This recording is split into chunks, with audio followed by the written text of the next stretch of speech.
Bom, nossa boa noite a todos. Estamos iniciando mais um dia de trabalho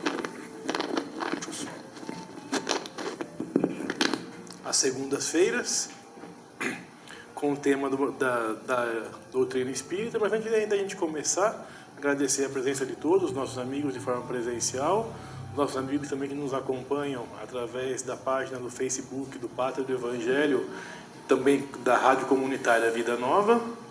E lembrar que os nossos encontros são feitos de modo presencial, sempre aos domingos, às 9 horas da manhã, depois com os passes, e às segundas-feiras, às 10 para as 8, e também depois com o passe à noite. E às quintas-feiras, das 2 às 3 da tarde, com o plantão de passe e também o nosso bazar permanente. E depois, de forma remota, para quem tiver interesse, é só deixar um telefone com o WhatsApp, às quartas e quintas-feiras à noite, às 8 horas. O tema que a gente escolheu para falar hoje é sobre a reencarnação, né? E ela vem tanto da doutrina espírita quanto de outros, a gente vai ver de outros segmentos ou de outros dogmas, e ela tem base tanto no Evangelho quanto também no Livro dos Espíritos. Mas antes da gente começar, eu convidaria a todos para que nesse momento, onde quer que nós estejamos, para que possamos buscar elevar o nosso pensamento até Deus, nosso Pai, até Jesus, nosso Mestre. E agradecidos que somos por mais essa oportunidade que temos aqui essa noite, de estudar um pouquinho o seu Evangelho, agradecer a espiritualidade que com certeza há tanto preparou esse ambiente, para que quando a gente aqui chegasse, pudesse já ser envolvidos nos seus fluidos, nesse magnetismo que advém do alto, fazendo ou tentando fazer, nos intuindo para o melhor compreendimento da lição dessa noite. Mestre Jesus, então, crente na vossa presença e na vossa permissão, pedimos para iniciar os estudos dessa noite. Sê conosco, e que assim seja. Então, como dito, a gente vai falar um pouquinho hoje sobre a reencarnação. Se a gente pegar o Livro dos Espíritos, lá na questão 222, Kardec, ao invés de fazer uma pergunta, ele traz ali um texto, externando as suas considerações sobre a reencarnação e sobre a pluralidade das existências. Ele extrai desse texto as seguintes colocações para a nossa reflexão essa noite. Não é novo, dizem alguns, o dogma da reencarnação. Ressuscitaram-no da doutrina de Pitágoras. Nunca dissemos ser de invenção moderna a doutrina espírita. Constituindo uma lei da natureza, o Espiritismo há de ter existido desde a origem dos tempos, e sempre nos esforçamos para demonstrar que dele se descobrem sinais na antiguidade mais remota. Então, além da reencarnação, como por exemplo a comunicação com os espíritos, a vida além túmulo, a pluralidade das existências, que é a reencarnação, outros mundos, outras moradas, não é o Espiritismo quem inventou isso. Ele simplesmente veio explicar, ele veio trazer, ele veio comprovar a sua existência. Então ele já sempre existiu, a reencarnação sempre existiu. O que a doutrina tenta fazer e tenta até hoje é explicar o porquê, da onde viemos, o que fazemos e para onde vamos.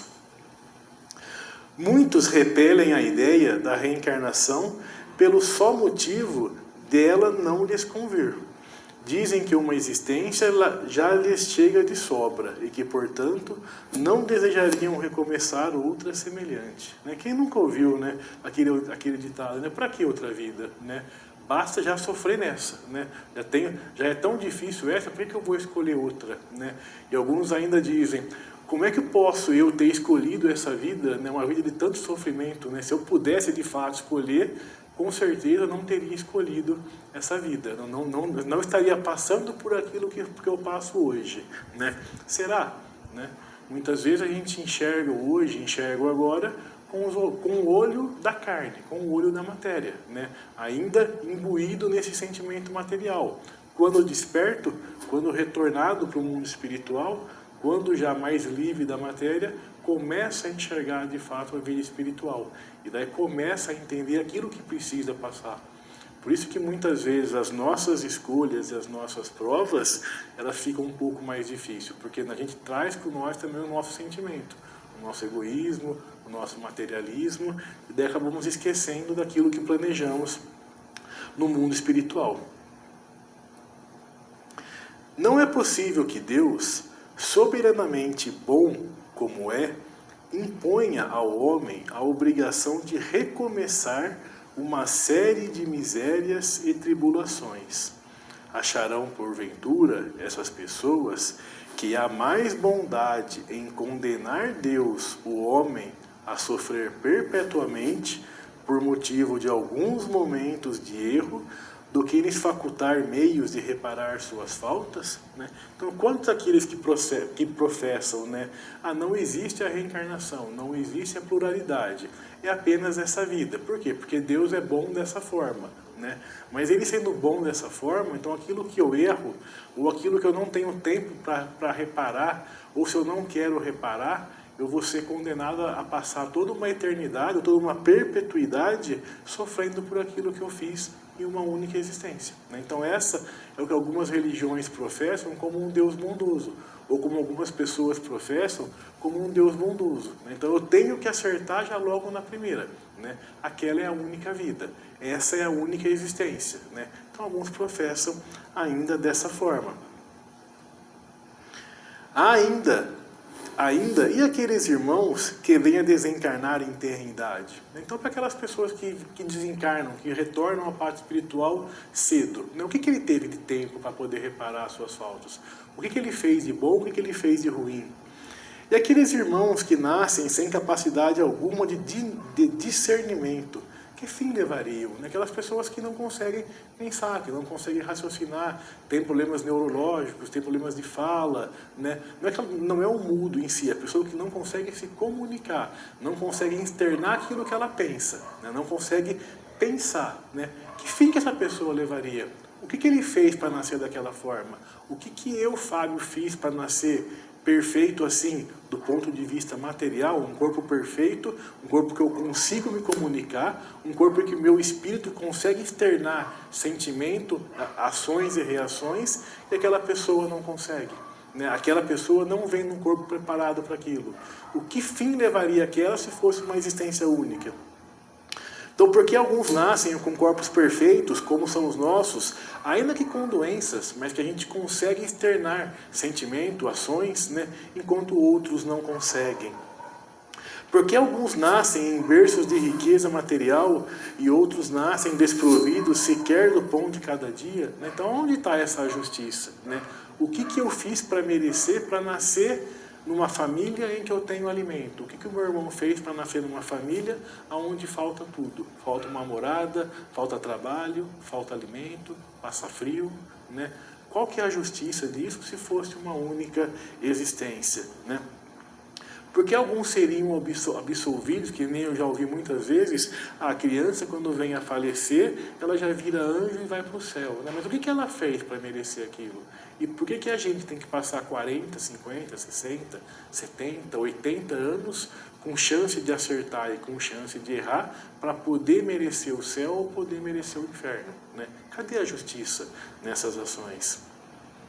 Tem uma história que daí Kardec conta, lá nessa mesma questão 222 e o livro dos Espíritos, que ele fala da seguinte forma: 2 industriais contrataram 2 operários, cada um dos quais podia aspirar a se tornar sócio do respectivo patrão. Então contratou 2 pessoas, essas 2 pessoas poderiam um dia virar sócio dele. Aconteceu que esses 2 operários, certa vez, certo dia, empregaram muito mal o seu dia, merecendo os 2 serem despedidos. Naquele dia que nada rendeu. Um dos industriais, não obstante as súplicas do seu funcionário, apesar de ele pedir muito, o mandou embora. E o pobre operário, não tendo achado mais trabalho, acabou por morrer na miséria. O outro disse ao seu patrão, o outro disse ao seu funcionário: perdeste um dia, deve-me por isso uma compensação. Executastes mal o teu trabalho, ficastes a me dever uma reparação. Consinto que o recomeces, trata de executá-lo bem, que te conservarei ao meu serviço e poderás continuar aspirando à posição superior que te prometi. Será preciso perguntemos qual dos industriais foi o mais humano? Dar-se-á que Deus, que é a clemência mesma, seja mais inexorável do que um homem? O que ele fala aqui na história, traduzindo? Dois patrões diferentes contrataram duas pessoas, e esses dois funcionários executaram mal aquele dia de trabalho. Um mandou o seu embora, apesar do pedido de desculpa e de uma nova chance. Essa pessoa não conseguiu mais trabalho e veio a morrer de fome. O outro consentiu em perdoar aquele funcionário, deu uma nova chance e ele continuou a realizar ali o seu trabalho. Se a gente trazer isso para a doutrina espírita e para a nossa vida como um todo, a reencarnação nada mais é do que aquele patrão que deu a nova chance. Quando a gente perde uma oportunidade de uma vida, a gente não perde às vezes um dia, às vezes a gente perde vários e vários anos, errando naquela existência, errando na forma de viver, errando na forma de tratar o outro, errando na busca por bens materiais, errando na satisfação dos nossos desejos, dos nossos caprichos. Se Deus fosse o primeiro, Ele já nos condenaria ali, porque nós tivemos a chance e ali nós não soubemos aproveitar. Como Deus é esse segundo industrial, como Deus é esse segundo patrão, Ele nos dá uma nova chance. A gente pode começar já na presente reencarnação, na presente vida, que foi o que aconteceu aqui na história, ou a gente pode começar numa outra. Mas a gente tem essa oportunidade. Basta que nós formos atrás. Basta que nós continuemos essa nossa jornada. E basta que nós busquemos essa ajuda que vem do alto. Mas a reencarnação, como dito lá no começo, ela é uma ideia inata, originada na doutrina espírita. Se a gente checar no Evangelho da Bíblia propriamente dito, a gente vai ver que não. Existem algumas passagens que falam sobre isso. Quando desciam da montanha, depois da transfiguração de Jesus lá no topo, Jesus lhe fez esta recomendação: não faleis a ninguém do que acabastes de ver, até que o Filho do Homem tenha ressuscitado dentre os mortos. Perguntaram-lhe então os discípulos: por que dizem os escribas ser preciso que primeiro venha Elias? Respondeu-lhe Jesus: é certo que Elias há de vir e que restabelecerá todas as coisas.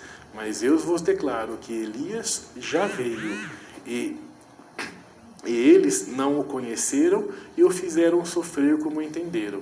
Do mesmo modo, darão a morte ao Filho do Homem. Compreenderam então seus discípulos que era de João Batista que eles lhes falavam quando falava de Elias. Então, que já veio numa outra existência, agora voltou de uma outra forma, em um novo corpo, como uma outra pessoa ali material. Mas a essência do Espírito é a mesma. O que se perde é apenas o corpo, o Espírito continua o mesmo. Isso está em Mateus capítulo 17. O outro texto é explicado no Evangelho de João, lá no capítulo 3.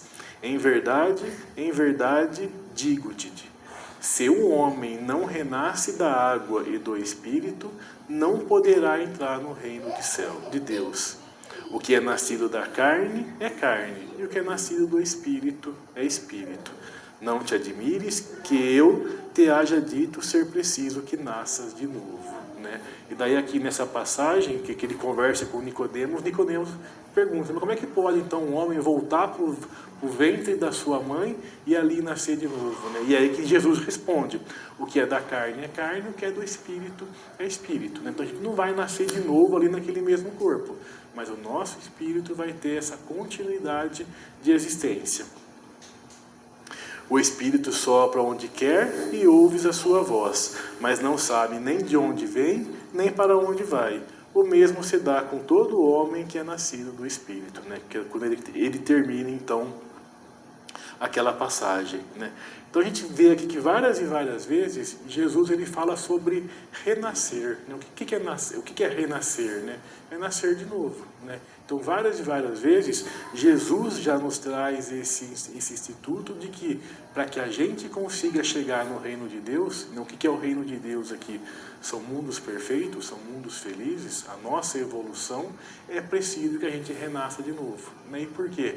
Porque eu não consigo passar toda uma existência, ainda que eu acerte aquela existência inteira, passar por todas as provas que o Espírito precisa, aprender todas as coisas que o Espírito precisa, reparar os erros que aquele Espírito cometeu no passado, né? Então, por mais que eu acerte, eu preciso ainda continuar a minha evolução, né? Assim como eu não consigo sair do parquinho e já ir direto para a faculdade, né? Parquinho, quando a gente estudava, ainda era parquinho, não sei como é que chama hoje, né? Creche, talvez. Sair da creche direto para a faculdade, né? Ainda que eu seja muito inteligente, mas eu preciso ir passando, às vezes eu passo mais rápido, né? Eu aprendo de uma maneira mais rápida e consigo ali aprofundar mais o meu estudo, mas eu preciso passar por todas as fases, né?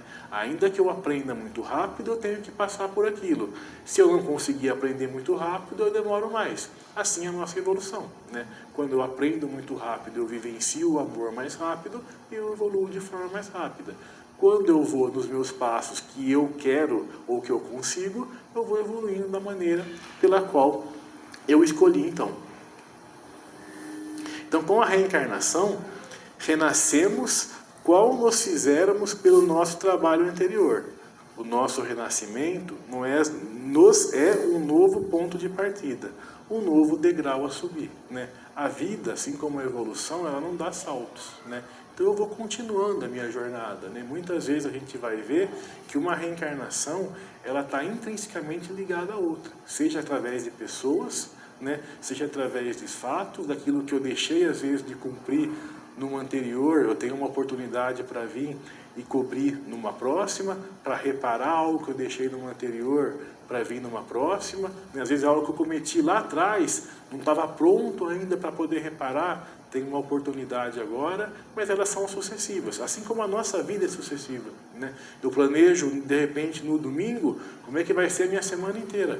Às vezes dá um tropeço ali na segunda, na terça, eu preciso mudar o meu planejamento de quarta, às vezes o mundo faz com que eu mude o meu planejamento de terça, né? E assim também a nossa vida reencarnatória, né? Nós vamos seguindo conforme nós vamos fazendo as nossas escolhas.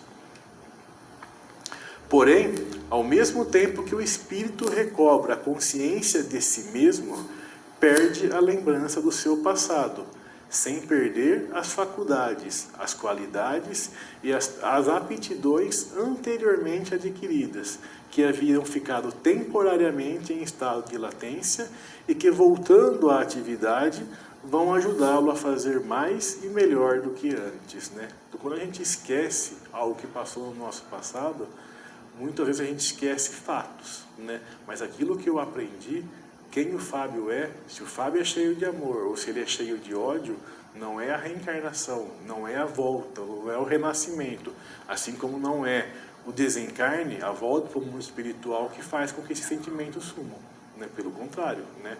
É aquilo que eu sou que vai fazer com que eu seja ou cada vez melhor ou parado ali, cada vez pior não, porque ninguém retrocede, né?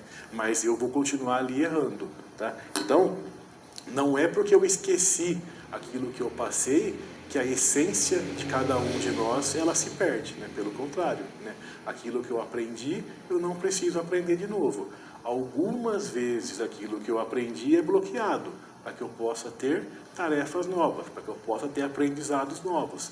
Mas a partir do momento que o corpo se desliga da matéria, não é instantâneo, porque depende da evolução de cada um, mas aquilo vai voltando para dentro de nós mesmos, né? Então, uma vez aprendido, uma vez uma prova feita, uma vez uma prova reparada ou suportada, eu não preciso passar de novo. Quando retorna, então, à vida espiritual, seu passado se lhe desdobra diante dos olhos, e ele julga de como empregou o tempo, se bem ou mal, né? E daí que vem o problema, né? Quando a gente volta para o mundo espiritual, e daí eu vejo tudo aquilo que eu fiz enquanto aqui estava, Tudo aquilo que eu briguei, as brigas que eu causei, as brigas que eu fui atrás, as lutas que eu fui atrás, o porquê que eu fiz o que eu fiz, o porquê que eu fiz da forma que eu fiz, enxergando apenas com o olho da matéria. Então imagina quando volta, e daí esse sim é o castigo, né? Você ficar relembrando uma oportunidade que você perdeu, né? Ali estava uma oportunidade para ser melhor e muitas vezes perdemos o nosso tempo com coisas que não levamos daqui. Imperioso lembrar que a encarnação do espírito não é constante e nem perpétua, ela é transitória. Deixando o corpo, ele não retoma imediatamente o outro. Durante mais ou menos considerado lapso de tempo, vive da vida espiritual, que é a sua vida normal, de toda sorte, que insignificante vem a ser o tempo que lhe duram as encarnações, se comparado ao que passa no estado do espírito livre. É outra coisa para a gente pensar um pouco, né? Eu tento viver tão intensamente a vida material e eu esqueço que essa vida ela é a menor das vidas que eu tenho, é o menor período que eu tenho. Eu passo muito mais tempo no mundo espiritual do que no mundo material, né? E quando aqui eu estou, dou muito mais valor aqui do que de fato ao mundo moral, né? Não é deixar de viver na matéria, né? Porque não se pode fazer isso, mas é aproveitar, é fazer o bem, é levar ali de fato a justiça, é levar ali de fato a inteligência que todos nós temos para fazer com que a vida do outro se torne um pouco melhor, para fazer com que a vida do outro seja menos sofrida porque nós aqui estamos, né? E assim como o outro também faz com a gente, né? Então, se a gente olhar o tempo que nós passamos aqui versus o tempo que nós temos como espírito, aqui é como se fosse algumas horas do nosso dia, né? Ao passo que lá é como se fosse todo o restante da nossa existência, né?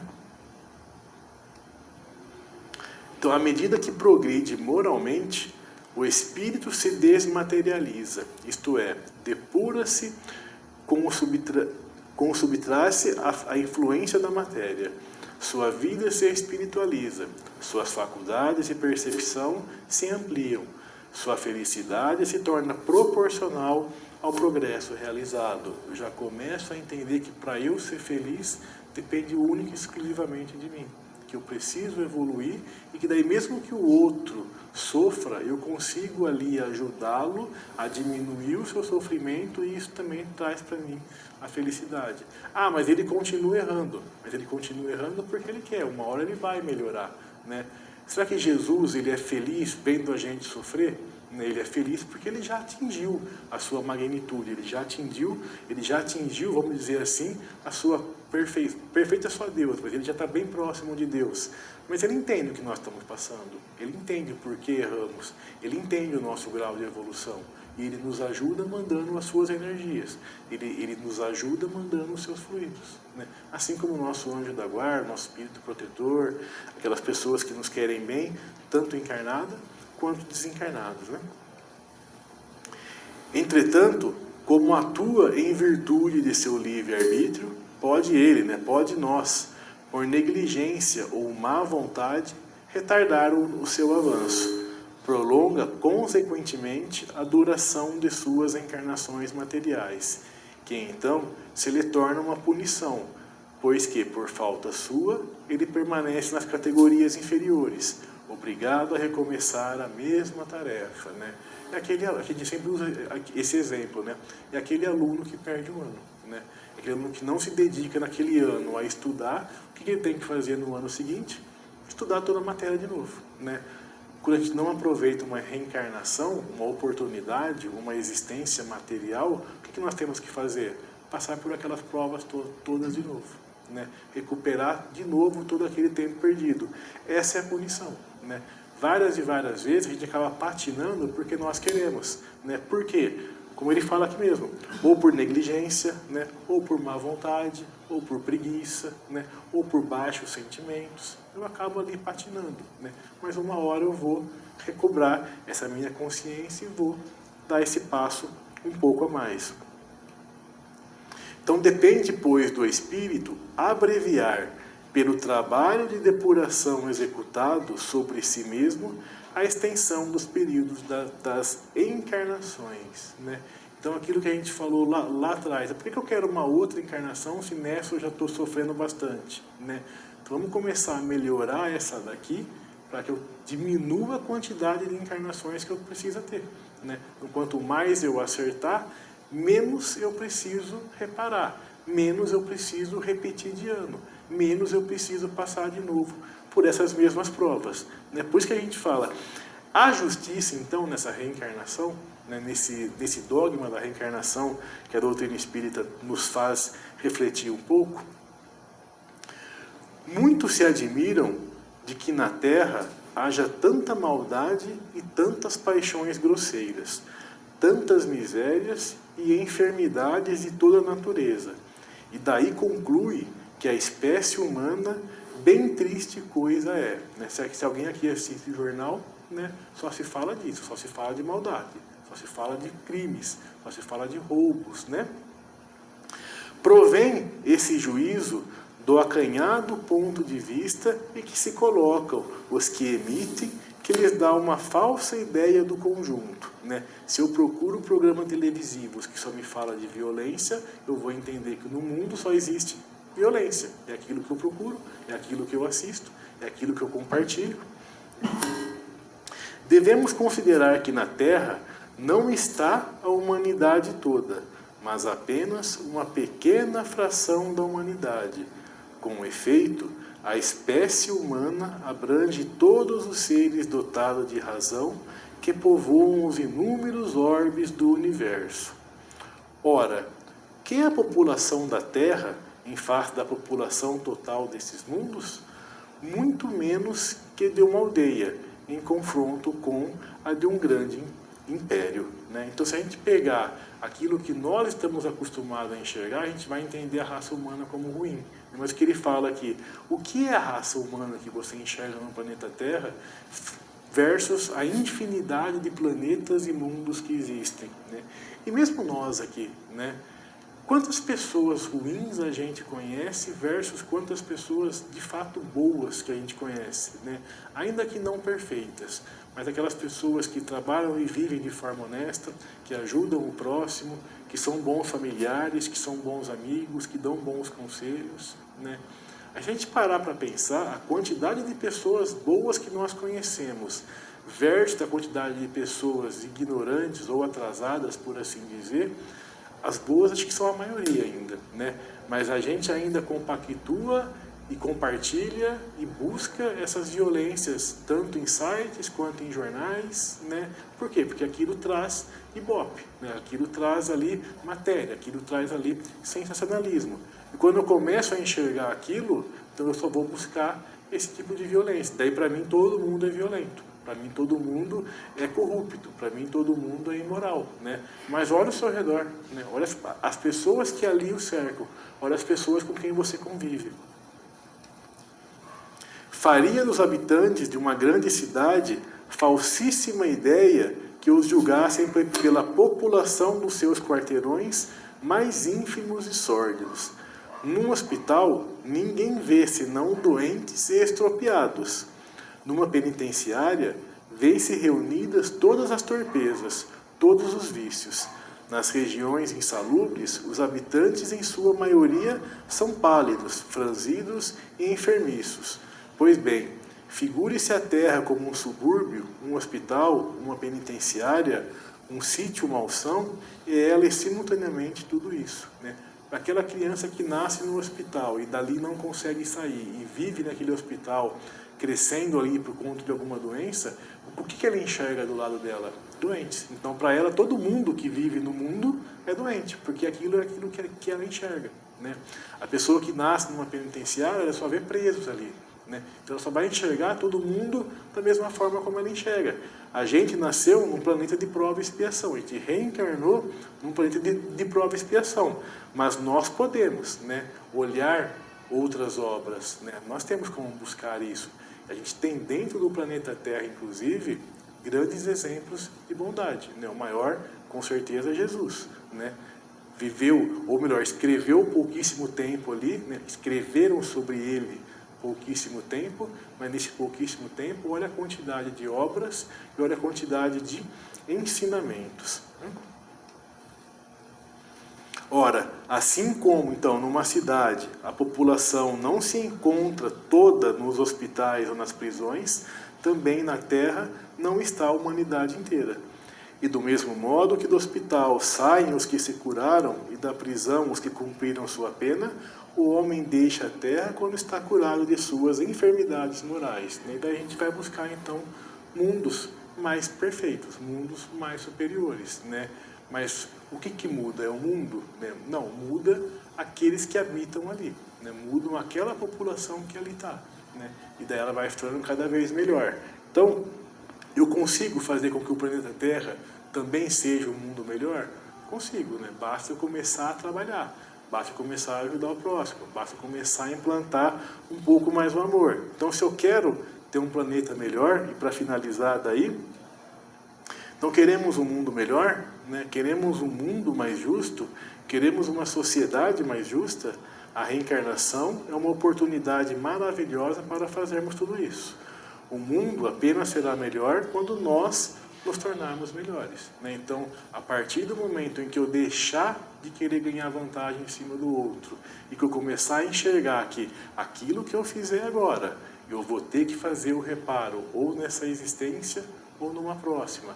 A maldade que eu fizer para o meu irmão, eu vou ter que fazer o reparo ou nessa existência ou numa próxima. A bondade que eu deixar de fazer agora, eu vou ter que fazer ou nessa existência ou numa próxima.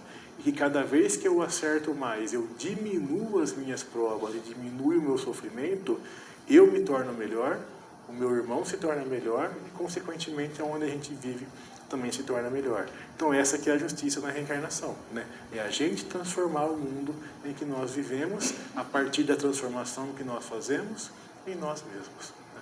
Então, é isso que a gente tinha para passar essa noite. E agora a gente vai, então, para a segunda parte dos trabalhos, que são os passes. A gente convida os médiuns passistas a tomarem a câmara de passe e depois a gente retorna aqui para o salão para fazer a prece de encerramento, né? Mais uma vez, obrigado pela oportunidade e pela presença de todos.